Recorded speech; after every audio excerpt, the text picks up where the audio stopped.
day or more when bags are 3/4 full. The garbage or wastage should be discarded according to the BMW or biomedical waste management that we will discuss later. And thrice a day or 3 times in a day should be done, and even more more than 3 times when the bags are 3/4 full.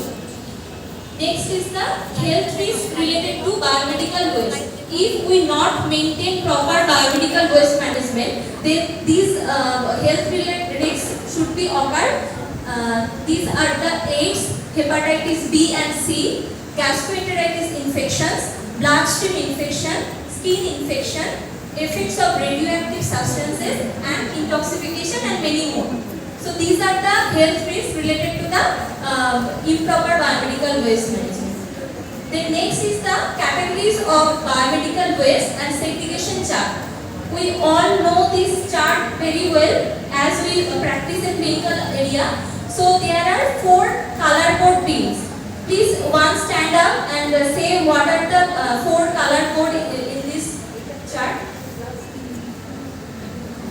Sister, you stand up and tell what color code is here.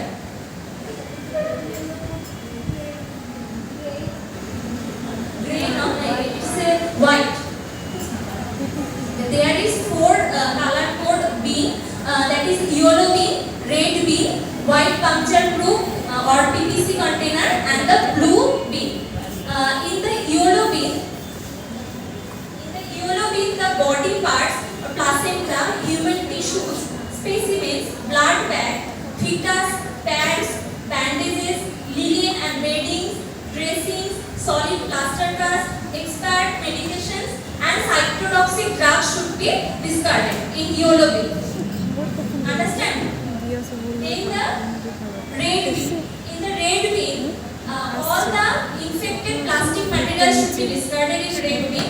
That is the IV tubes, saline bottles, syringes without needles, and blood collection container, urine bag, catheters, stains, gloves, aprons, that is plastic and infected, and any other tubings. Then the PPC or puncture proof container, that is white color. In these, forceps, blades, scalpels, lancets, needle tips, after-burning scissors should be discarded. That means all sharp instruments, needles should be put it here. Then the blue bin.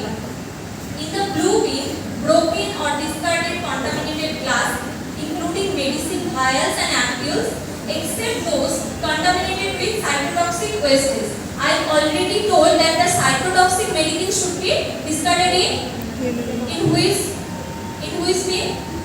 Yellow. Correct? So, except those contaminated with cytotoxic waste should be discarded in the blue bin, and the metallic implants. Then, next. Then, the do's and don'ts in biomedical waste management. We should keep in mind the following do's and don'ts in biomedical waste management. The do's are the generate waste when it is essential. We should not generate waste unnecessarily. So generate waste when it is essential. When it is essential, that times it should be waste should be generated. Then the segregate waste as soon as it is generated. As soon as the waste is generated in our working field, then it should be segregated as per the color code bins. Then the transport the needle soon after injection. After giving injection, the needle should be transported safely to the discarded area. Then adopt waste minimization practices. Waste minimization practices should be practiced in the clinical area. What should not do? Do not generate waste unnecessary. Unnecessary waste should not be generated in our clinical field. They never overfill the bin. As we already learned that 3/4 should be covered in the bins. So never overfill the bin. Bin should not be filled overly. They never store waste more than 48 hours.